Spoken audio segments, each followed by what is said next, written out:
After I lost my baby, my mom said, "At least now you'll be less distracted." Then asked if I could help plan my cousin's gender reveal. What happened next will absolutely shock you.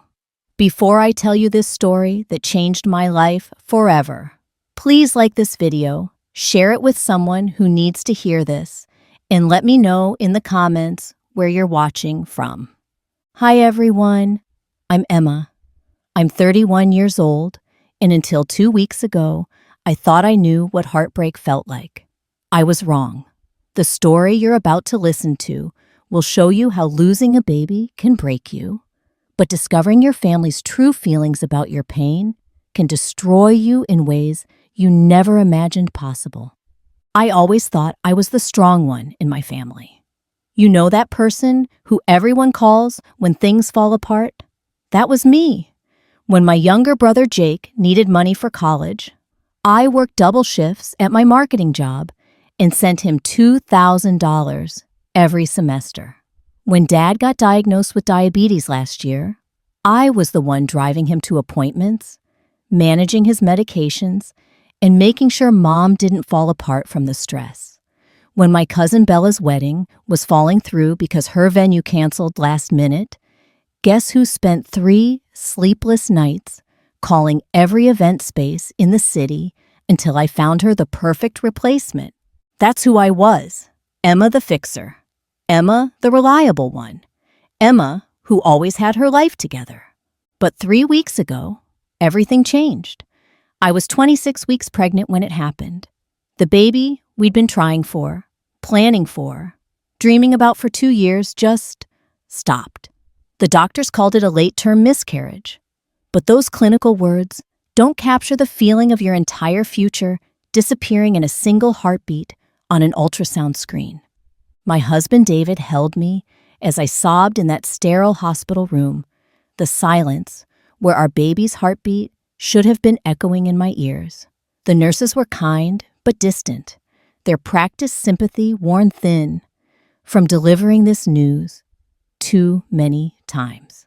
Dr. Martinez explained the procedure with gentle professionalism, but all I could think about was the nursery we'd just finished painting yellow because we wanted to be surprised. The physical pain was nothing compared to the emptiness that followed, not just in my body, but in my soul. Every morning, I'd wake up forgetting for just a moment, my hand moving instinctively to my belly before reality crashed back down. The pregnancy apps on my phone kept sending cheerful updates about my baby's development, each notification like a knife twisting deeper. David tried his best, but I could see the grief in his eyes too. He'd hold me when I cried, make me tea when I couldn't eat, and never once complained when I couldn't get out of bed for 3 days straight. But we were both drowning in our separate oceans of loss, barely able to keep each other afloat. I told my family what happened through a group text. I couldn't handle making the calls, hearing their voices, pretending to be okay when I was anything but. My mom, Linda, called immediately, but the conversation felt hollow. She said the right words, made the appropriate sounds of sympathy, but something felt off, like she was reading from a script instead of speaking from her heart.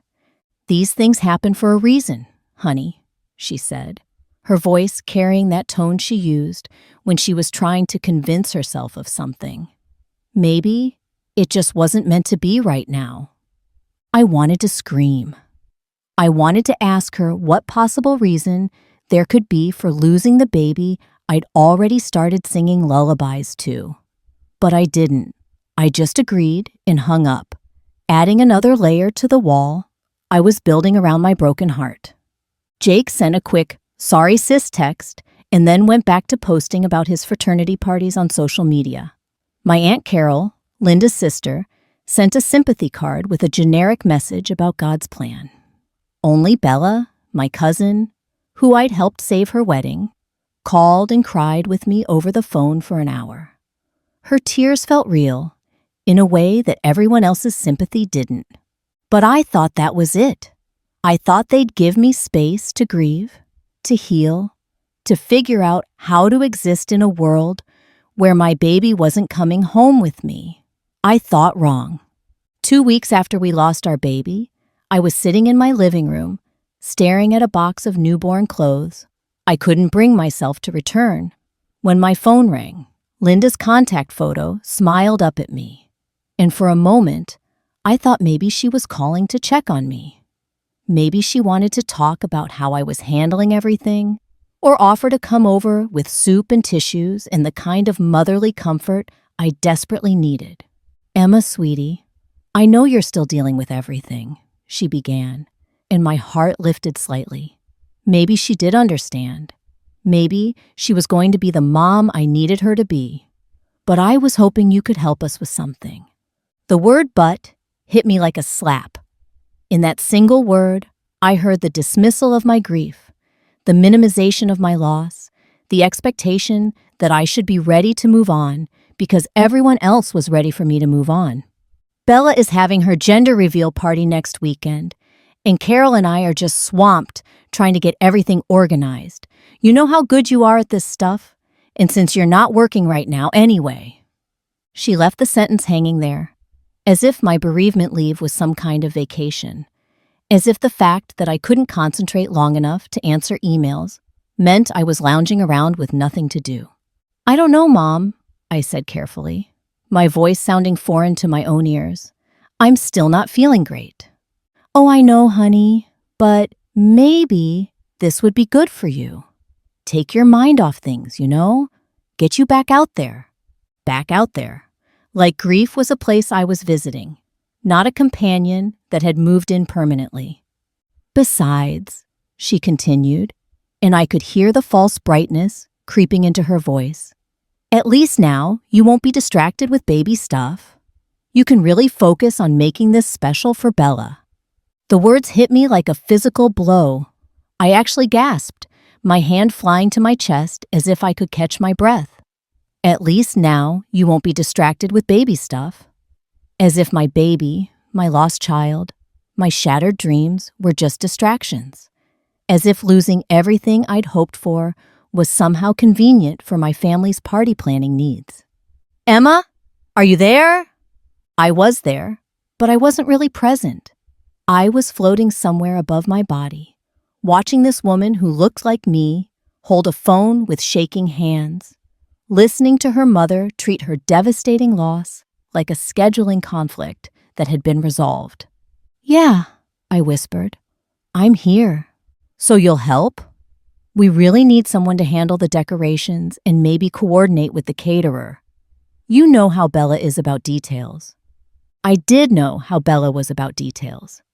I'd spent months helping her plan her wedding, staying up late making centerpieces and calling vendors and making sure every napkin was folded perfectly. I'd done it because I loved her, because family helps family, because that's who I was. But sitting there with my mother's words echoing in my ears, I realized something had shifted. The Emma who would have said yes immediately, who would have pushed aside her own pain to make someone else's day perfect, who would have smiled and insisted she was fine when she was anything but, that Emma felt like a stranger to me now.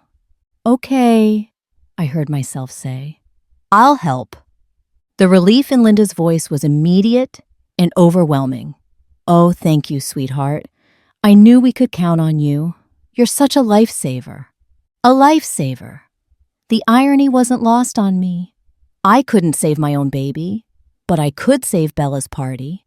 After I hung up, I sat in the silence of my living room and felt something crack inside my chest. Not break. It was already broken. This was different.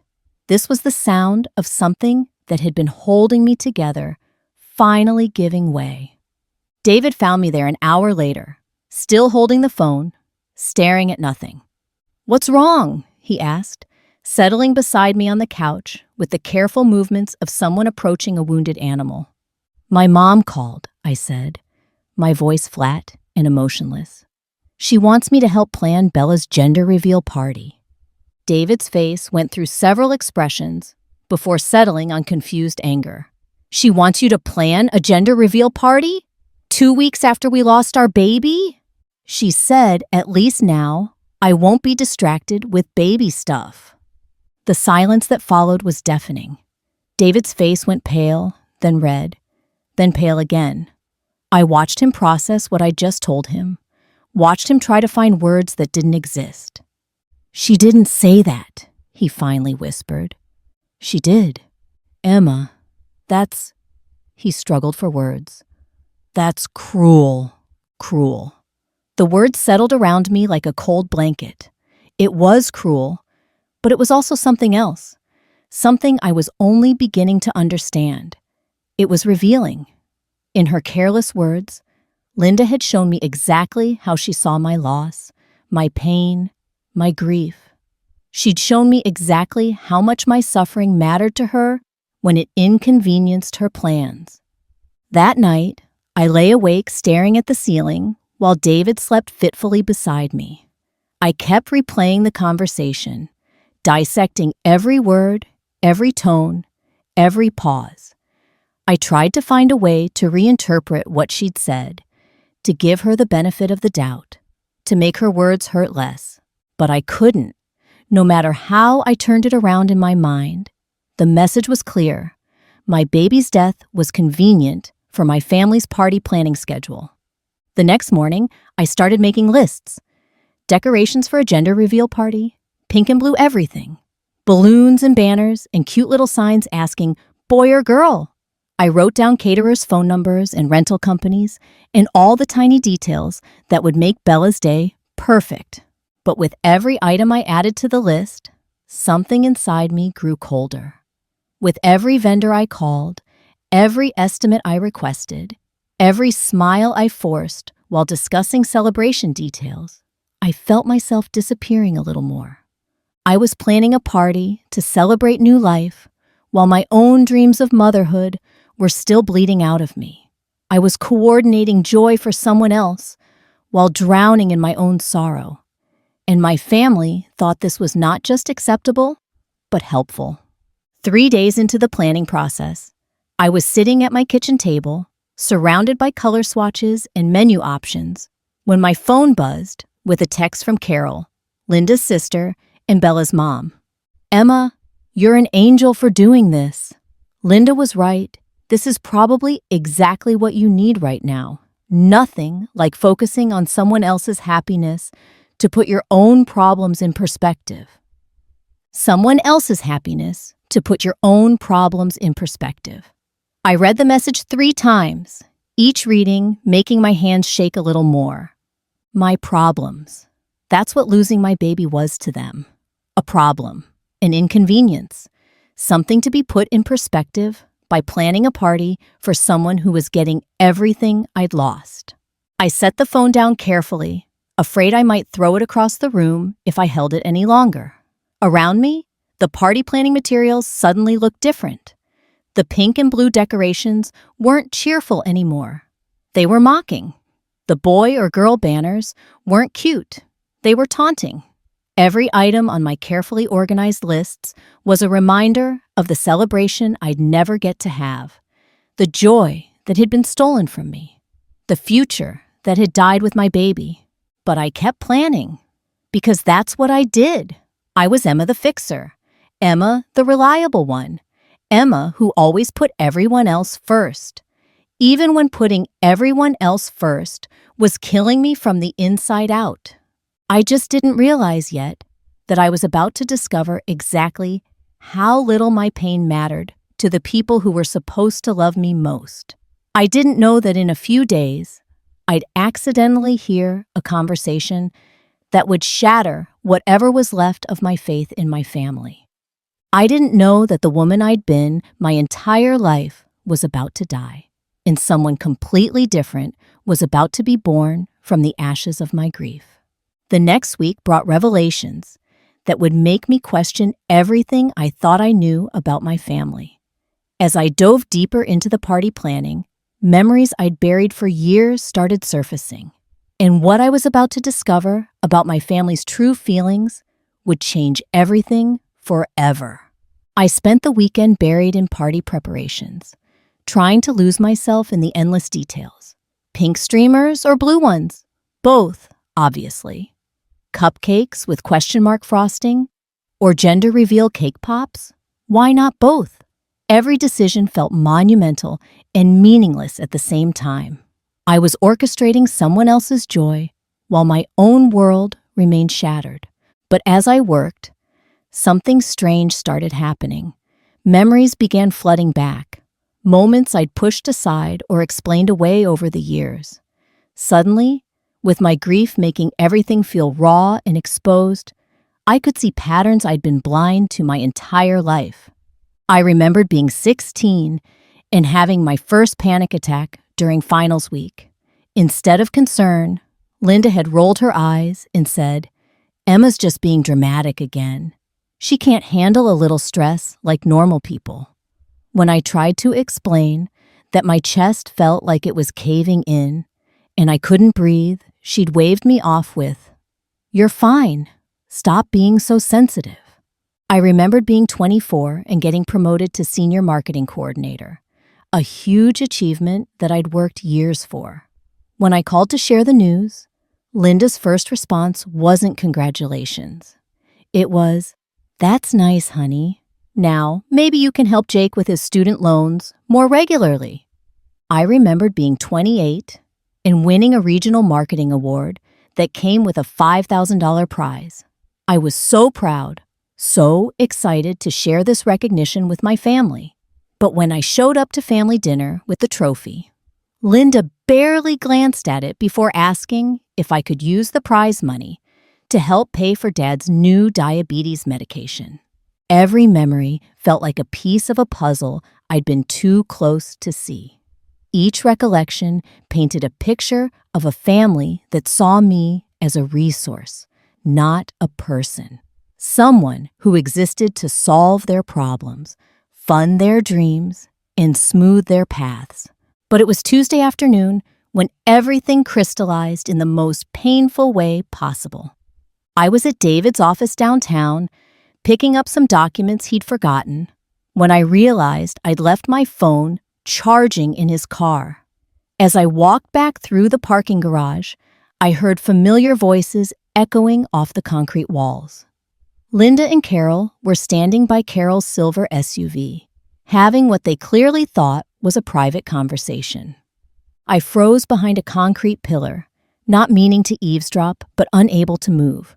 Their voices carried clearly in the enclosed space. "I still can't believe she agreed to help with the party," Carol was saying. "I thought for sure she'd use the whole baby thing as an excuse to get out of family obligations again." The whole baby thing. My chest tightened as I processed those words. My devastating loss, my shattered dreams, the death of my child. That was just the whole baby thing to them. "Oh, you know Emma," Linda replied, and I could hear the dismissive tone, even from 30 feet away. "She's always been too sensitive about everything. Remember when she had those panic attacks in high school? Such drama over nothing." "At least this worked out for us," Carol continued. I was dreading having to handle all the party details myself. "Emma's so good at this stuff." She really is. And honestly, it's probably better that she lost the baby now rather than later. She was already getting so obsessed with pregnancy apps and nursery planning. Can you imagine how much worse she would have been as an actual mother? My knees nearly gave out. I pressed my back against the concrete pillar, my hand covering my mouth to stop the sound that wanted to escape. Better that I lost the baby. Better that my child died. Because I would have been too obsessed, too sensitive, too much. Plus, Linda continued, she never really wanted kids anyway. She's always been too career-focused. This probably saved her from a mistake she would have regretted. Never wanted kids.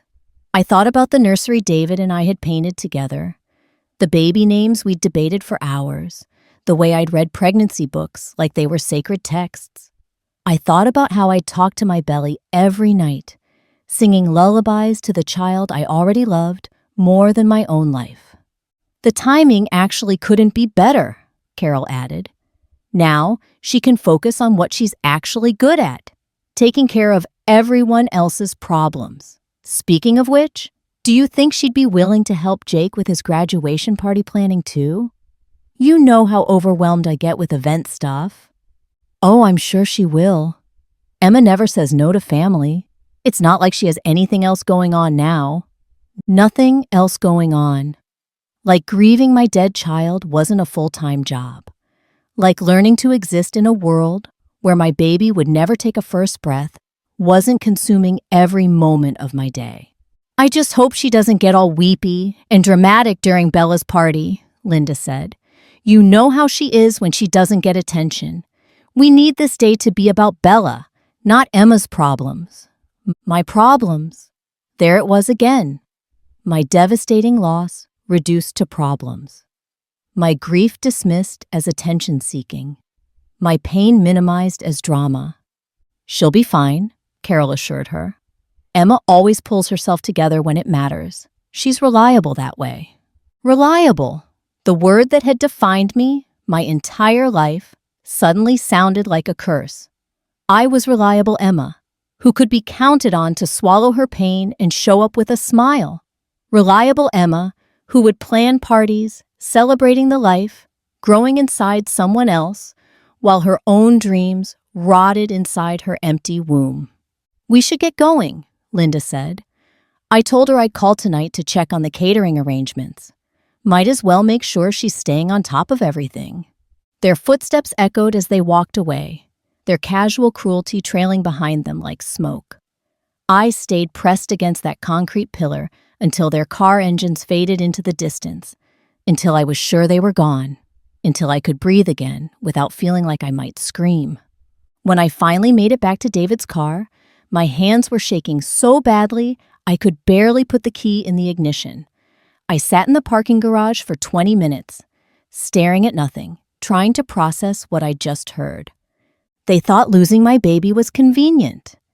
They thought I'd never really wanted children. They thought my grief was just attention-seeking drama. They saw my devastation as an opportunity to use me more efficiently. But the worst part, the part that cut deepest, was the realization that this wasn't new. This was who they'd always been. I'd just been too busy being reliable, too focused on being the good daughter and the helpful sister and the supportive niece to see it clearly.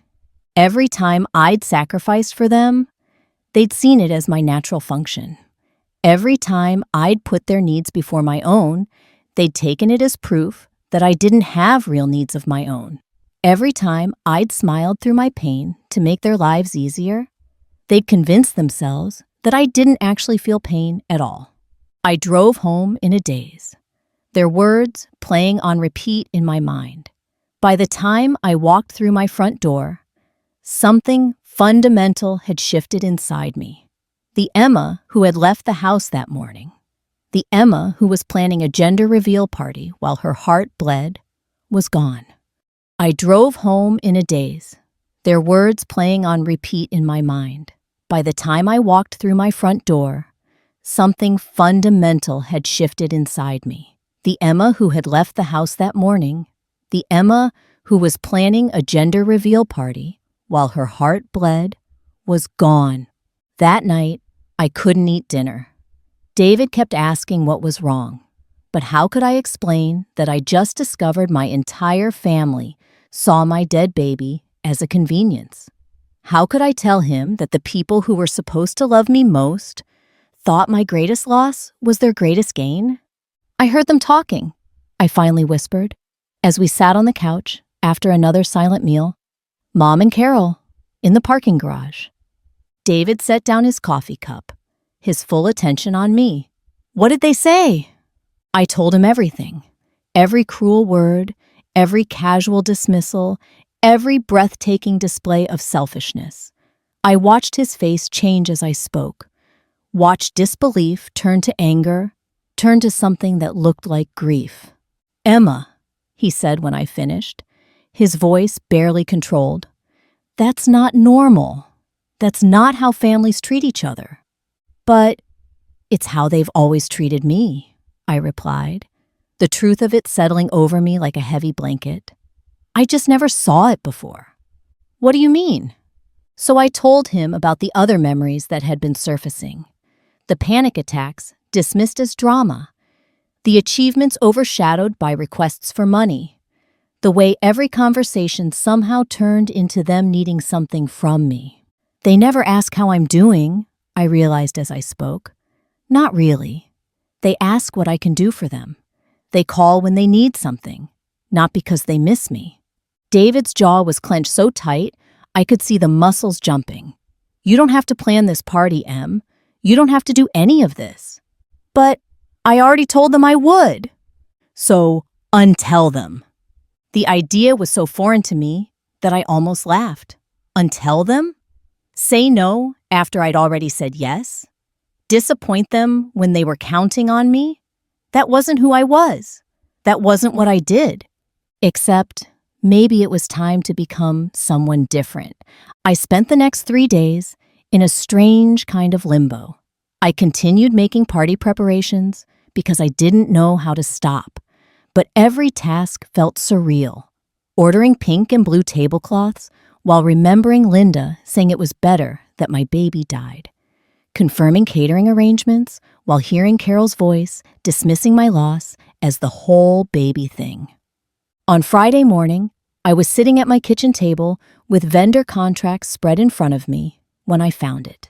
Tucked between old bills and insurance paperwork was an envelope I'd never seen before, addressed to me in Dad's careful handwriting. My father had died of a heart attack 11 months ago, sudden and devastating. We'd all been grieving, but Linda had leaned on me heavily during the funeral planning and estate settling. I'd handled most of the arrangements while she couldn't cope with the stress. The envelope was sealed but slightly yellowed, like it had been sitting somewhere for a while. My name was written in the blue ink Dad preferred, and underneath, in smaller letters, for when you need to remember who you really are. My hands trembled as I opened it. Inside was a single sheet of paper covered in Dad's familiar script. "My dearest Emma," it began, and I could hear his voice in the words. "If you're reading this, it means I'm gone, and you found this letter where I hid it in the old recipe box your grandmother gave you. I wrote this on the day you told us about the baby, when you were glowing with such joy that it broke my heart, not because you were happy, but because I knew your mother and sister would find ways to make it about them." I had to stop reading to wipe my eyes. Dad had seen it. He'd known. The letter continued. "Emma, you have spent your entire life being the strong one, the reliable one, the one who fixes everything for everyone else. You've been so busy taking care of all of us that I don't think you've ever learned to take care of yourself. Watching you sacrifice your own happiness for our comfort has been the greatest regret of my life." The words blurred as tears fell freely now. I should have protected you from their selfishness. I should have taught you that saying no doesn't make you a bad person. I should have shown you that your worth isn't measured by how much you can give to others. I failed you in that, and I'm sorry. But Emma, my sweet girl, you are not responsible for everyone else's happiness. You are not required to set yourself on fire to keep other people warm. You deserve to be loved for who you are, not for what you can do for others. You deserve to have your pain acknowledged, your dreams supported, your grief honored. I'm writing this because I can see the storm clouds gathering. Your mother has always seen you as an extension of herself, there to handle the things she doesn't want to deal with. Carol follows Linda's lead in everything. And Jake has never learned to stand on his own because you've always been there to catch him. When I'm gone, they're going to lean on you even harder. They're going to expect you to be their rock, their problem solver, their emotional caretaker. And I'm afraid that you'll let them because that's who you've learned to be. But Emma, you can choose to be someone different. You can choose to put yourself first. You can choose to say no. You can choose to walk away from people who only love what you can give them, not who you are. I hope you never need this letter. I hope they surprise me and show you the love and support you deserve. But if they don't, if they prove to be as selfish as I fear they are, please remember, you are worth more than your usefulness to others. Love yourself the way I love you, completely, unconditionally, and without reservation. Your devoted father, Robert. I sat in my kitchen crying over that letter for an hour. Dad had seen everything I was only just beginning to understand. He'd known that his death would make their demands on me worse. He'd known that they would use my grief as an opportunity rather than honor it as a loss. And he'd given me permission to choose myself. When David came home that evening, he found me in the kitchen with the letter in my hands and party planning materials in the trash. "What happened?" he asked gently. I handed him the letter and watched him read it, watched his expression shift from confusion to understanding to something that looked like relief. "He knew," I said simply. "Yeah, he did." David folded the letter carefully and handed it back to me. "What are you going to do?" For the first time in weeks, maybe years, I felt something that wasn't grief or obligation or crushing responsibility. I felt clarity. "I'm going to choose myself," I said. That night, I wrote a text message to the family group chat. "I won't be able to help with Bella's party after all. I need to focus on my own healing right now. I'm sure you'll understand." But even as I typed the words, I knew understanding was the last thing I could expect from them. What came next was going to test everything I thought I knew about family, love, and the price of finally standing up for myself. Have any of you ever discovered something about your family that completely changed how you saw them? Let me know in the comments what you think I should have done differently. But before I could even send that message, my phone started buzzing with notifications. The family group chat was already active, and what I saw made my blood run cold. I was about to learn that my family's cruelty ran deeper than I'd ever imagined, and the conversation I'd overheard was just the beginning. I stared at that unsent message for 10 minutes, my finger hovering over the send button. Such simple words, but they felt like I was about to detonate a bomb in my own life. For 31 years, I'd been the reliable one, the yes person, the family fixer. Saying no to them felt like learning to speak a foreign language. But Dad's letter was still clutched in my other hand, his words echoing in my mind. "You can choose to be someone different." Before I could lose my nerve, I hit send. The response was immediate and explosive. Linda's message came first. "What do you mean you can't help? Emma, we're counting on you. Bella's party is in 3 days. Then Carol, "Emma, this is really last minute. We've already told everyone you're handling the decorations." Jake chimed in. "Seriously? You're bailing on family? That's cold, sis." I watched the messages pile up, each one a variation of the same theme. How could I be so selfish, so unreliable, so inconsiderate? Not one person asked how I was feeling. Not one person acknowledged that I was grieving. Not one person suggested that maybe, just maybe, planning a celebration of new life wasn't the best assignment for someone who just lost a baby. Then Bella's message appeared, and it was different. "Emma, I love you, and I'm worried about you. The party doesn't matter. Are you okay?" For a moment, reading Bella's words, I felt a flicker of hope. Maybe not everyone in my family saw me as just a tool to be used. Maybe some of them actually cared about me as a person. But that hope was quickly extinguished by what came next. Linda had apparently decided the group chat wasn't private enough for her real feelings, because my phone rang 5 minutes later. "Emma Louise," she began, using my full name like I was 12 years old and in trouble. "What is this nonsense about focusing on your healing? You agreed to help with this party." "I know I did, but nothing. Do you have any idea how much stress you're putting on Carol? She's trying to make this special for Bella, and you're being incredibly selfish." Selfish. The word hit me like a physical blow. After everything I'd done for this family, after all the years of putting their needs before my own, after planning their events and funding their dreams and managing their crises, I was being called selfish for asking for space to grieve my dead child. "Mom, I just lost a baby 2 weeks ago," I said quietly, testing whether saying it out loud would penetrate her wall of self-absorption. "And I'm sorry about that, honey. I really am, but life goes on. You can't just shut down every time something doesn't go your way. Every time something doesn't go your way." She was talking about my baby's death like it was a missed promotion or a rained-out picnic, like it was a minor disappointment instead of the complete destruction of my future. "This isn't about things not going my way," I said, my voice getting stronger.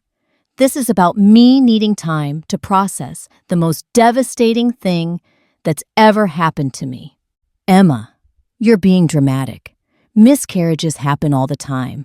Women deal with this and move on. You need to stop wallowing and get back to your responsibilities." Wallowing. I was wallowing in grief over my dead child. I was being dramatic about the loss that had shattered my entire world. "What responsibilities?" I asked, genuinely curious now. What exactly are my responsibilities to this family? "Don't be ridiculous. You know how much we depend on you. You're the strong one, Emma. You're the one who keeps everything together." "And what do I get in return?" The silence on the other end of the phone stretched so long I thought the call had dropped. "What do you mean?" Linda finally asked. "I mean, what do I get from this family besides the privilege of solving everyone's problems? When was the last time any of you asked how I was doing? When was the last time any of you offered to help me with something? When was the last time any of you cared about my life, unless you needed something from me? Emma, that's not fair. We're family. Family helps family." "You're right. Family does help family. But it seems like in our family, only one person does the helping." "You're being ridiculous. We love you." "No," I said, and the clarity of it surprised me. "You love what I do for you. There's a difference." I hung up before she could respond, my heart pounding so hard I could hear it in my ears. I'd never spoken to my mother like that before. I'd never challenged her version of reality, never questioned the family dynamics that had been established since I was old enough to be useful. But I wasn't done. The adrenaline of standing up for myself was intoxicating, and I found myself doing something I'd never done before. I started looking back through years of text messages and emails, searching for evidence of what I was beginning to understand. What I found was devastating in its consistency. Every message from Linda was a request or a demand. "Can you help with?" "We need you to." "You're so good at." Never, "How are you?" Never, "I was thinking about you." Never, "I love you just because." Jake's messages were even worse. Years of Venmo requests and emergency loans and casual assumptions that my money was his money. When I scrolled back to find the last time he'd asked about my life, I had to go back 8 months to find a message that wasn't asking for something. Carol's messages were all about family events I was expected to plan, coordinate, or fund. Birthday parties, holiday dinners, anniversary celebrations, all with the assumption that I would handle the logistics because that's what I did. The only family member whose messages showed any genuine interest in my life was Bella. And even then, most of our conversations revolved around problems she needed help solving or events she needed me to manage. I was staring at 3 decades of evidence that my family saw me as a service provider, not a daughter or sister or person. The next morning brought a knock at my door that I wasn't expecting. David had already left for work, and I was sitting in my pajamas with a cup of coffee that had gone cold, still processing the phone call from the night before. Through the peephole, I saw Carol standing on my doorstep with what looked like a gift bag and her most manipulative smile. I almost didn't answer, but old habits die hard, and I found myself opening the door despite every instinct telling me not to. "Emma, sweetie," Carol gushed, pushing past me into my living room without being invited. "I brought you some of those lavender tea bags you like. I thought they might help with your stress." She said stress like it was a euphemism for something embarrassing.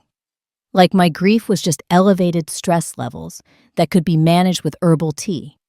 "That's nice, Carol, but I also wanted to talk to you about yesterday," she continued, settling onto my couch like she belonged there. "Your mother is really upset, you know. She doesn't understand why you're being so difficult about Bella's party." Difficult. Another word designed to make me feel unreasonable for having needs. "I'm not being difficult," I said, remaining standing. "I'm grieving." "Of course you are, honey, and we all understand that. But Bella is family too, and this is a really important day for her. Surely you can put aside your feelings for just one afternoon to help make her day special?" Put aside your feelings. The casual way she said it, like feelings were optional accessories that could be removed when they became inconvenient, made my chest tight with anger. "Carol, I lost my baby 2 weeks ago. I'm not putting aside my feelings. I'm learning to live with a pain so deep, I sometimes forget to breathe. Planning a party to celebrate someone else's pregnancy isn't healing for me. It's torture." Carol's expression shifted, and for a moment, I thought I saw actual understanding flicker across her face. But then her features hardened into something that looked almost annoyed. "Emma, I know you're hurting, but you can't expect the whole world to stop just because you're sad. Bella has been looking forward to this party for months. She shouldn't have to suffer because you're having a hard time. I'm not asking the world to stop. I'm asking my family to understand that I need time to heal. And how much time is that going to take?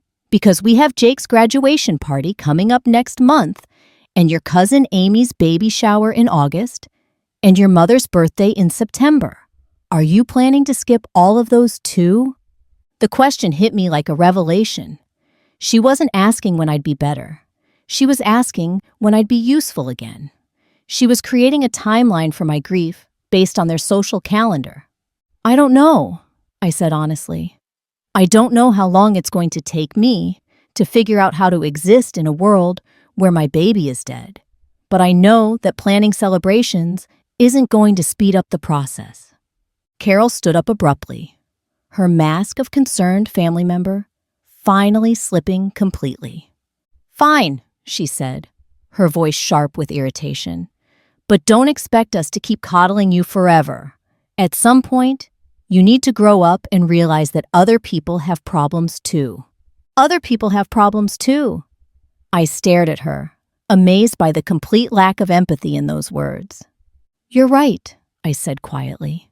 "Other people do have problems, but their problems don't make mine disappear. And my problems don't cease to exist just because they're inconvenient for you." After Carol left, I sat in my empty house and felt something I'd never experienced before. Complete clarity about who my family really was. Not the people I'd spent 31 years trying to please, but the people they'd actually been all along. That afternoon, I made a decision that would have been unthinkable just a week earlier. I started researching grief counselors, not because I thought I was broken, but because I wanted to learn how to heal in a way that honored my pain instead of minimizing it. I also did something else. I opened a new bank account. For the first time in my adult life, I was going to have money that wasn't available to solve other people's problems. Money that existed purely for my own security and peace of mind. But the biggest decision came that evening when David got home and found me packing a suitcase. "Where are you going?" he asked, concerned. "Iceland," I said, and saying it out loud made it real. I'm using the refund money from all the baby stuff we returned. I need to get away from all of this and figure out who I am when I'm not busy being everyone else's solution. David was quiet for a long moment, processing this information. What about the family? He finally asked. What about them? Won't they be angry? I stopped packing and looked at him, really looked at him. David, they're already angry. They're angry that I'm grieving instead of serving. They're angry that I have needs instead of just meeting theirs. They're angry that I'm acting like a person instead of a tool. You're right, he said simply. When do we leave? We? Emma, I'm not letting you process this alone. Besides, I could use some distance from people who think my wife's grief is an inconvenience. 3 days later, we were on a plane to Reykjavik. I'd turned off my phone notifications and set an away message on my email. For the first time in years, I was completely unreachable to the people who needed things from me. But even as our plane lifted off, I knew I wasn't just leaving for a vacation. I was leaving behind the version of myself that had spent 31 years trying to earn love through service. The Emma who believed that her worth was measured by her usefulness was staying behind in that departure lounge. The question was, who would I be when I came back? What's the longest you've ever gone without checking your phone or being available to your family? I'm about to find out what happens when you completely disappear from people who take you for granted. Iceland changed everything. But what I discovered there wasn't just about healing. It was about power, the power of absence. And when I finally returned home, I learned that my family's reaction to losing their favorite problem solver would reveal truths that even I wasn't prepared for. The flight to Iceland was the first time in years that I'd sat still for more than an hour without anyone needing something from me. No phones buzzing with requests, no emails marked urgent, no family members showing up at my door with their latest crisis. Just David and me, 30,000 feet above the Atlantic, with nothing to do but exist. I slept for 6 hours straight on that plane. Not the restless, anxious sleep I'd been having since losing the baby, but deep, dreamless sleep. When I woke up, David was reading, and the sun was streaming through the tiny airplane window. For just a moment, I forgot about everything: the miscarriage, the family drama, the constant weight of other people's expectations. I just existed in that small space between sleep and waking, feeling something I hadn't felt in months: peace. How are you feeling? David asked softly, noticing I was awake. Different, I said, and it was true. Something fundamental had shifted during those hours of sleep. Maybe it was the physical distance from home, or maybe it was the first real rest I'd had since losing our baby. But I felt like I could breathe fully for the first time in weeks. Iceland was exactly what I needed without knowing I needed it. The landscape was so vast and raw that it made my problems feel appropriately sized. Not smaller, my grief was still enormous, but properly proportioned. Standing in front of a waterfall that had been carving its way through rock for thousands of years, I realized that my pain was valid and enormous, and also just one small part of a much bigger world. We spent our days hiking through otherworldly landscapes and our evenings in small restaurants where nobody knew us or expected anything from us. I started taking pictures, not carefully curated social media shots, but real photos of moments that made me feel something. The way light hit the mountains at sunrise. David laughing at something a tour guide said. My own reflection in a geothermal pool, looking more relaxed than I'd seen myself in years. But the most important thing about Iceland wasn't what I did there. It was what I didn't do. I didn't check the family group chat. I didn't respond to emails from Linda about party emergencies. I didn't answer Jake's texts about needing money for some new crisis. I didn't manage anyone's emotions or solve anyone's problems or sacrifice my own needs for someone else's convenience. For 10 days, I just existed for myself. On day 3, David suggested I turn my phone on to check messages, just in case there was a real emergency. What would constitute a real emergency? I asked, genuinely curious. He thought about it for a moment. Someone's in the hospital. Someone died. The house burned down. And what would constitute a fake emergency? Everything else. So I turned on my phone for 5 minutes each evening to scan for actual emergencies. What I found instead was a masterclass in manipulation and entitlement. The messages started polite, but became increasingly frantic as the days passed. Linda's first few texts were variations of, "Hope you're having a nice trip. Call me when you get a chance." But by day 5, they'd escalated to, "Emma, this is ridiculous. You can't just disappear when people need you." Carol's messages followed a similar pattern, beginning with fake concern and evolving into outright anger.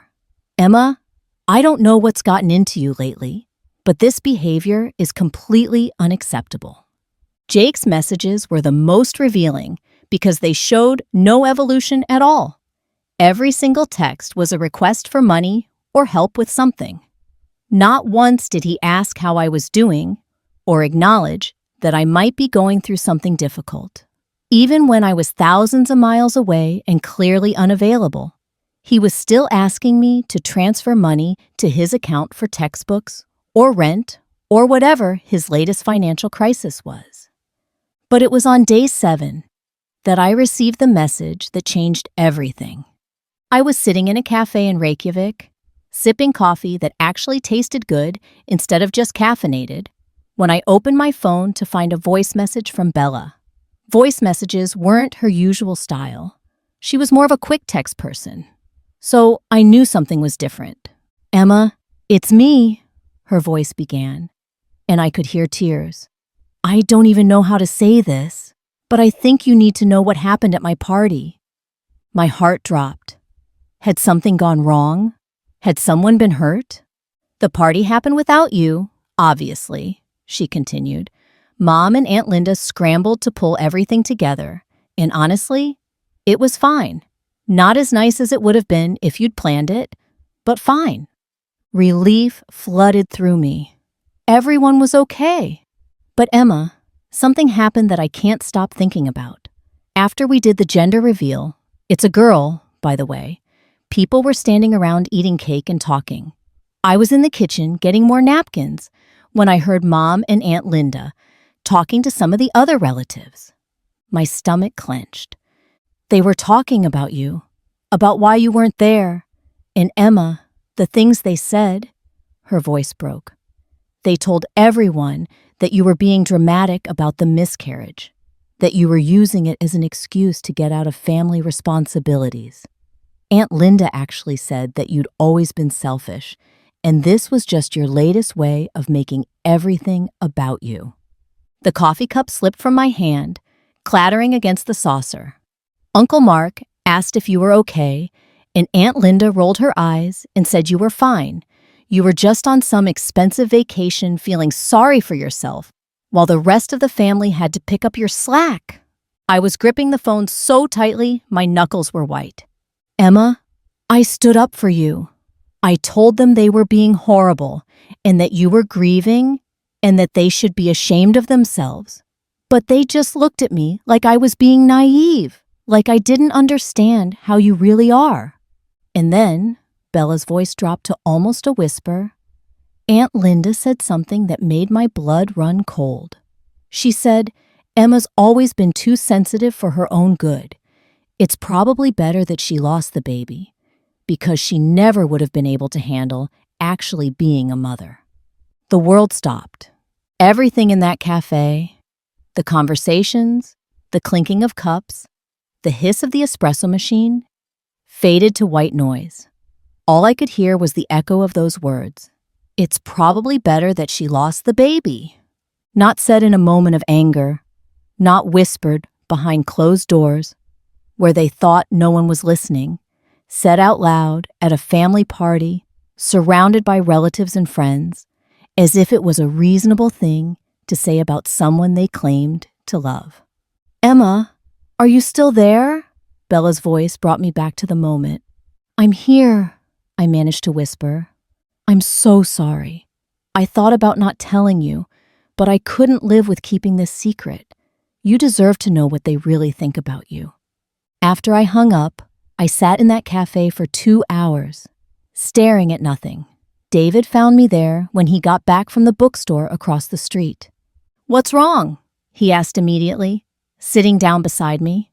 I told him about Bella's call, about what Linda had said at the party. I watched his face cycle through disbelief, rage, and something that looked like grief. "Emma," he said finally, "that's not normal. That's not how people talk about someone they love." "I know. What do you want to do?" It was such a simple question, but it hit me like a revelation. What did I want to do? Not what I should do, not what was expected of me, not what would keep the peace or maintain family harmony. What did I actually want? "I want to never speak to them again," I said. And saying it out loud felt like taking a deep breath after holding it for 31 years. "Okay," David said simply. "Then that's what we'll do." But no buts. "Emma, these people have shown you exactly who they are. Believe them." That night, I did something I'd never done before. I started posting on social media about my trip. Not carefully crafted images designed to project a perfect life, but real pictures that told the story of someone learning to exist for herself. A photo of me crying at a waterfall, with the caption, "Sometimes you have to travel thousands of miles to remember that your feelings are valid." A picture of David and me hiking, with the words, "Learning to walk away from people who only love what you can do for them." A sunset over the Icelandic landscape. Grief is not a convenience or an inconvenience. It's just grief, and it deserves space. I wasn't posting these for my family. I was posting them because for the first time in my life, I was claiming my own narrative instead of letting other people write my story for me. But what I didn't expect was the response.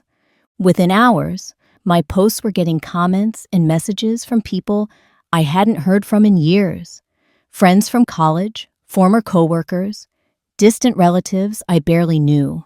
All of them saying variations of the same thing. "I'm so sorry for your loss," and "You deserve better," and "Take all the time you need." It was like discovering that there was a whole world of people who understood that grief was valid, that boundaries were healthy, that you didn't have to earn love through service. One message stood out from the rest.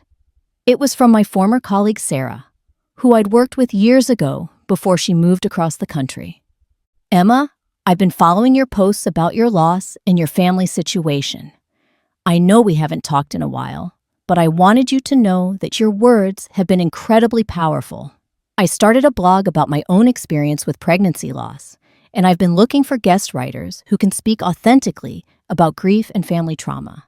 Would you be interested in sharing your story?"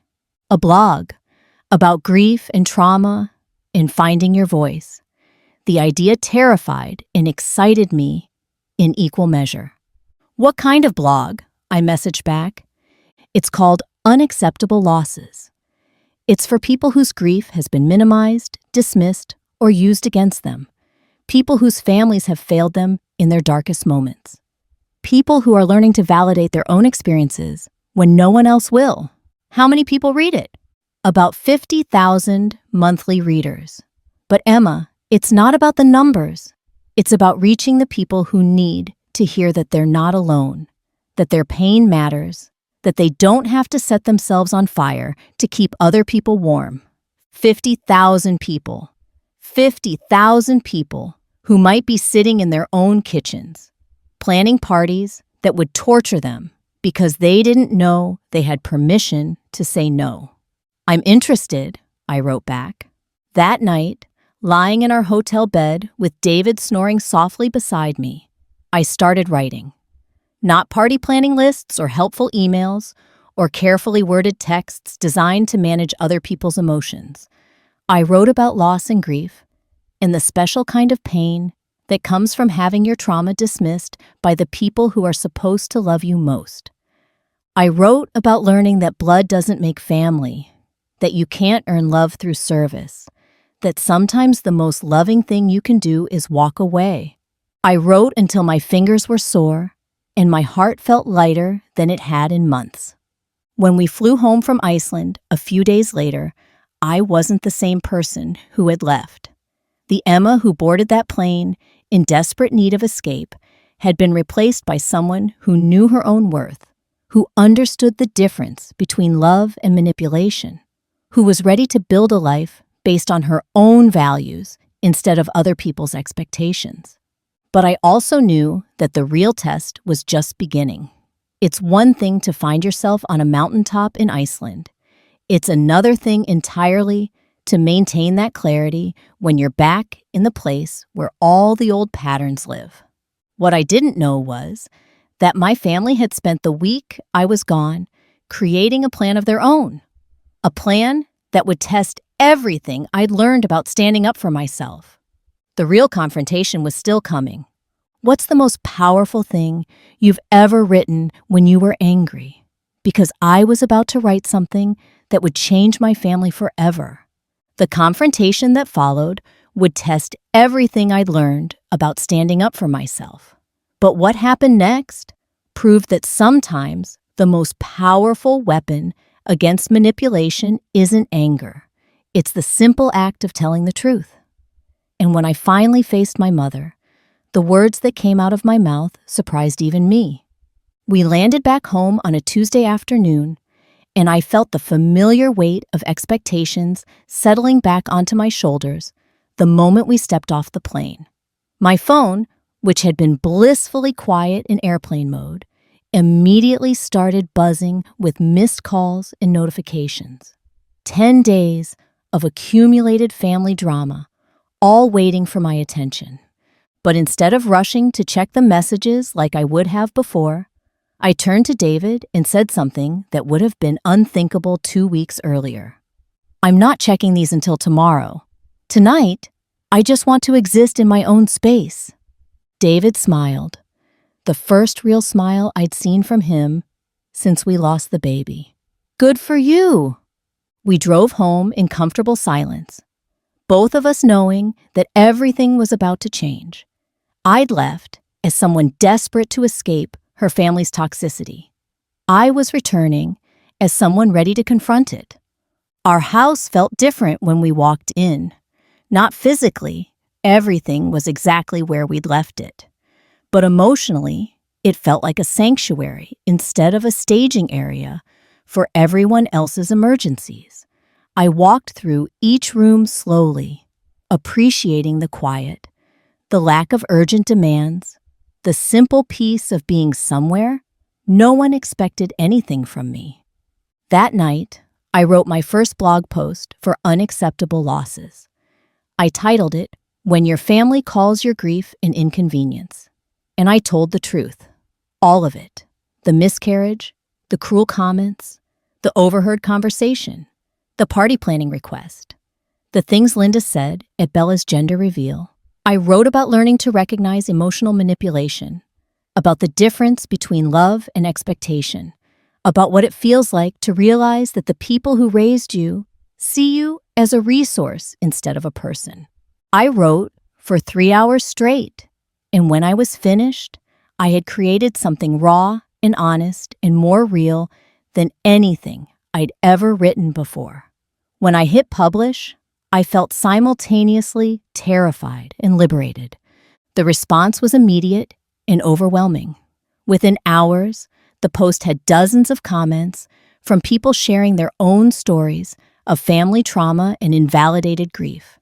Messages poured in from readers who recognized themselves in my experience, who had been waiting for someone to put words to their own pain. "Thank you for making me feel less alone," wrote one commenter. "My mother said almost the exact same thing when I miscarried." Your story gave me permission to finally cut contact with my toxic family, wrote another.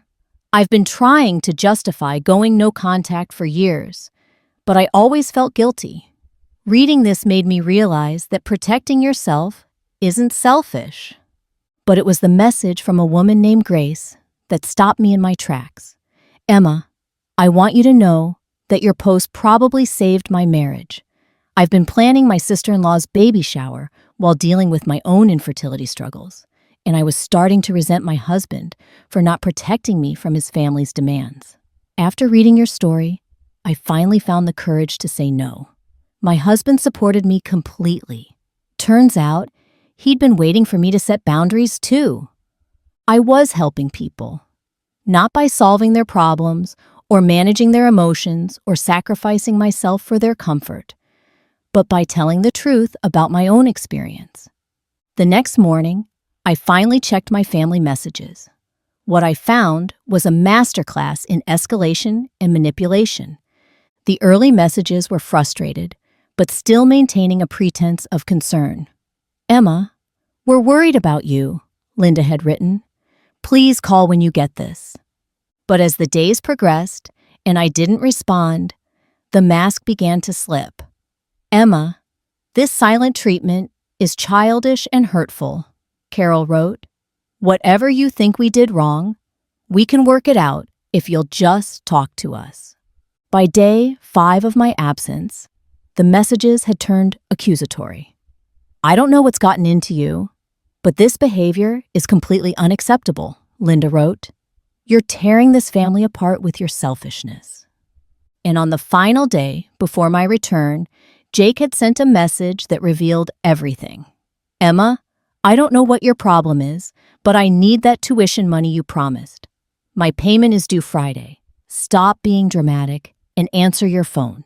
The tuition money I'd promised.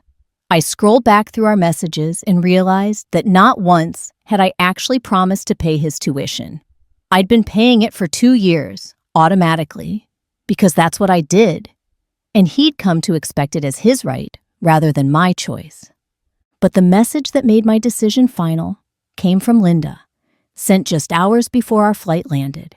Emma, I've been patient with this tantrum long enough. You're coming to dinner Sunday to discuss your attitude. Bring David.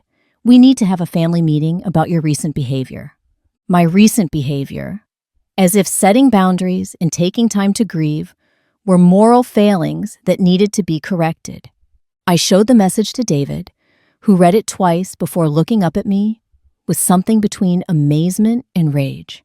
She's summoning you, he said, like you're a child who's been misbehaving. Yeah, she is. What do you want to do? I thought about it for a moment, considering my options. I could ignore the message and continue avoiding them. I could write back explaining my position and trying to make them understand. Or I could do something that the old Emma would never have considered. I could show up and tell them exactly what I thought of their behavior. I want to go to that dinner, I said, but not for the reasons she thinks. Sunday arrived faster than I was ready for, but I felt calm in a way that surprised me. I'd spent 2 days preparing for this conversation, not by rehearsing explanations or justifications, but by grounding myself in the truth of my experience. I dressed carefully for dinner, not to impress them or to look like I was doing well despite their treatment, but to feel confident and strong. I chose clothes that made me feel like myself, the self I discovered in Iceland, rather than the self I'd been performing for them my entire life. David and I arrived at Linda's house exactly on time. The whole family was there. Linda, Carol, Jake, even Bella with her new baby bump showing. They'd clearly planned this as an intervention, a unified front to bring me back in line. Emma, Linda exclaimed as we walked in, her voice carrying that false brightness she used when she was performing concern. We've been so worried about you. Come sit down. Let's talk. I looked around the living room at these people who had shaped my entire understanding of family, of love, of my own worth. Seeing them all together, united in their certainty that I was the problem, I felt something click into place inside me. Actually, I said, remaining standing, I have something to say first. Linda's smile flickered. Of course, sweetheart. That's why we're here, to listen to your concerns. My concerns. As if my devastating loss and their cruel response to it were just concerns that needed to be managed. I know what you said at Bella's party, I began, my voice steady and clear, about how it was probably better that I lost my baby because I wouldn't have been able to handle being a mother. The silence that followed was deafening. Linda's face went pale, then red, then pale again. Carol looked like she'd been slapped. Even Jake had the grace to look uncomfortable. Emma, I think there's been a misunderstanding, Linda started. No, I interrupted, and the firmness in my own voice surprised me. There's been no misunderstanding. You said what you said, you meant what you meant, and now I'm going to say what I mean.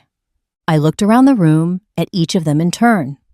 For 31 years, I've been your fixer, your problem solver, your emotional support system, your bank account, your party planner, your crisis manager. I've given you my time, my money, my energy, my love, and my sanity. And what have I gotten in return? No one answered. I'll tell you what I've gotten. I've gotten to be useful. That's it. Not loved, useful. Because the moment I needed support instead of providing it, the moment I had a crisis instead of solving yours, the moment I needed to receive care instead of giving it, you made it clear exactly how much I actually matter to you. Emma, that's not fair, Carol began. What's not fair, I said, my voice rising slightly, is asking someone to plan a celebration of new life 2 weeks after losing a baby. What's not fair is calling grief an inconvenience. What's not fair is telling a room full of people that your daughter's miscarriage was convenient because she wouldn't have been a good mother anyway. Linda stood up abruptly. I never said that. Yes, you did. And you know what? You were right about one thing. I wouldn't have been the kind of mother you are. I wouldn't have raised a child to believe that their worth is measured by their usefulness to me. I wouldn't have taught them that love is conditional on performance. I wouldn't have made them responsible for managing my emotions and solving my problems. I paused, looking directly at Linda. I would have loved them just for existing. What a concept. The silence that followed was broken by Jake, of all people. Emma, you're being really dramatic about this. So, Mom said something thoughtless. People say things they don't mean when they're stressed. I turned to look at my baby brother, this man I'd been financially supporting for years, and felt a wave of clarity wash over me. Jake, when was the last time you asked how I was doing? What? When was the last time you called me to ask about my life, my feelings, my health, my happiness? Not to ask for money or help with something, but just because you cared about me as a person. He opened his mouth, then closed it, then opened it again. No words came out. That's what I thought. You know what's dramatic? Expecting someone to fund your education while treating them like an ATM. You know what's thoughtless? Never once asking your sister how she's coping with losing a baby. I turned back to Linda and Carol. And you two, when was the last time either of you called to check on me without needing something? When was the last time you offered to help me with something instead of asking me to help you? When was the last time you treated me like a daughter and sister instead of a service provider? More silence. I'll save you the trouble of trying to remember. It's been years, maybe decades, because somewhere along the way, you decided that my role in this family was to give, and your role was to take. And when I finally couldn't give anymore, when I was broken and bleeding and drowning in grief, instead of offering me support, you got angry that I wasn't still available to solve your problems. I reached into my purse and pulled out a recording device that I'd brought as insurance. I recorded our conversation in the parking garage that day, Linda. The one where you and Carol discussed how convenient my miscarriage was for your party planning. Would you like me to play it for everyone?" Linda's face went ashen. "Emma, you can't." "I can," I said simply. "Because unlike you, I don't say things I don't mean. I record things I might need to remember later." I didn't actually play the recording. I didn't need to. The threat was enough to cut through any remaining pretense that this was all a misunderstanding. "Here's what's going to happen," I continued. "I'm leaving now. David and I are going to go home and continue building a life that doesn't revolve around managing your emotions and solving your problems. You're going to figure out how to plan your own parties, manage your own finances, and handle your own crises like the adults you are. And if any of you ever want to have a relationship with me again, it's going to start with a genuine apology. Not, 'I'm sorry you feel that way,' or 'I'm sorry there was a misunderstanding.' A real apology that acknowledges the harm you've caused and takes responsibility for changing your behavior." I stood up, and David stood with me. But honestly, I'm not holding my breath, because that would require you to see me as a person instead of a problem-solving device. And 31 years of evidence suggests that's not something you're capable of. As we walked toward the door, Bella called out softly, "Emma, wait." I turned back to look at her, this cousin I'd helped and loved and supported through so many milestones. "I'm sorry," she said, and her voice was thick with tears. "I'm sorry I let them use you. I'm sorry I participated in it. I'm sorry I didn't speak up sooner." For the first time since I'd started talking, my voice softened. "Thank you, Bella. That means more to me than you know. Can we still be in each other's lives without all the rest of this?" I smiled, the first genuine smile I'd managed since walking into that house. "I'd like that, but it has to be different. It has to be equal. No more me faking your problems while you ignore mine." "Yes," she said immediately. "I want that too." As David and I walked to our car, I felt lighter than I had in years. Not because the confrontation had gone well, though it had, but because I'd finally told the truth. I'd finally said out loud what I'd been thinking for months, maybe years. Behind us, I could hear raised voices from inside the house. Linda and Carol were arguing about whose fault this was. Jake was demanding to know what this meant for his tuition payments, and Bella was apparently standing up for me in ways she never had before. But their drama wasn't my problem anymore. Their hurt feelings weren't my responsibility to manage. Their anger wasn't my burden to bear. For the first time in my adult life, I was free. That night, I wrote my second blog post. I titled it, "The Day I Chose Myself," and I wrote about learning to walk away from people who only love what you can do for them. About the difference between being needed and being valued. About how sometimes the most loving thing you can do is refuse to enable someone's selfishness.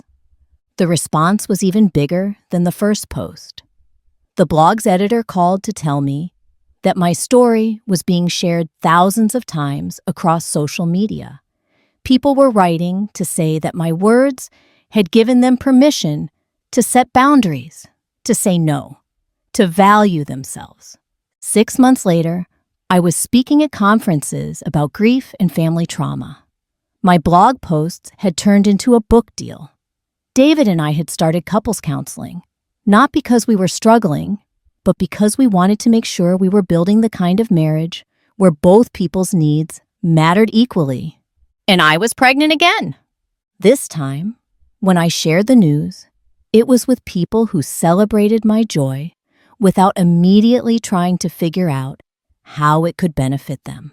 I shared it with readers who had become friends, with Bella who had learned to love without taking, and with David who had learned that protecting me from his family was one of the most loving things he could do.